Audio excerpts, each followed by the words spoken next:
मीरा और सोनिया। मीरा की शादी एक ऑटो ड्राइवर से और सोनिया की शादी एक बिजनेसमैन से हुई थी। एक दिन सोनिया अपनी आलीशान गाड़ी से मीरा के घर आई।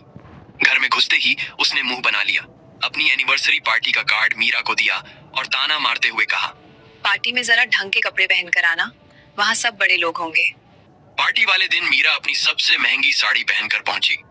जब वह सोनिया के पास गई, उसने मीरा को देखकर भी अनदेखा कर दिया। सोनिया के ससुराल वालों ने भी मीरा को देखकर मुंह बना लिया। सोनिया ने बात संभालने के बजाय एक तरफ ले जाकर मीरा को डांटते हुए कहा, दीदी, कम से कम यहाँ तो मेरी इज्जत का ख्याल रखना चाहिए था। ऐसे फटीचर कपड़े पहनकर आ गईं, सब मुझ पर हंस रहे हैं।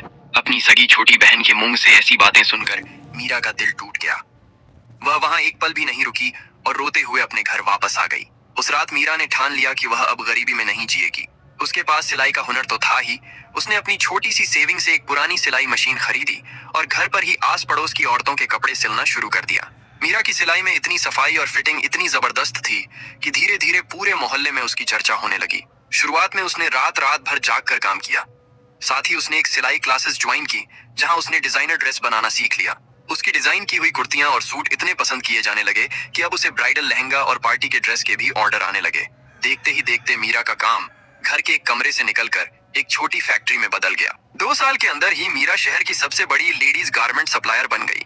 एक दिन टीवी पर मीरा का इंटरव्यू आ रहा था, जिसमें एंकर पूछ रही थी कि आपने इतना बड़ा बिजनेस कैसे खड़ा किया। मीरा ने जवाब दिया, का श्रेय मेरी छोटी बहन को जाता है।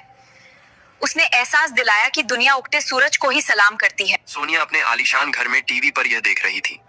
आज मीरा उससे कई गुना ज्यादा अमीर और कामयाब थी। अपमान का बदला हमेशा लड़ झगड़ कर नहीं, बल्कि सफल होकर लिया जाता है। कैसी लगी मेरी कहानी? कमेंट करके बताना और वीडियो को लाइक जरूर करना।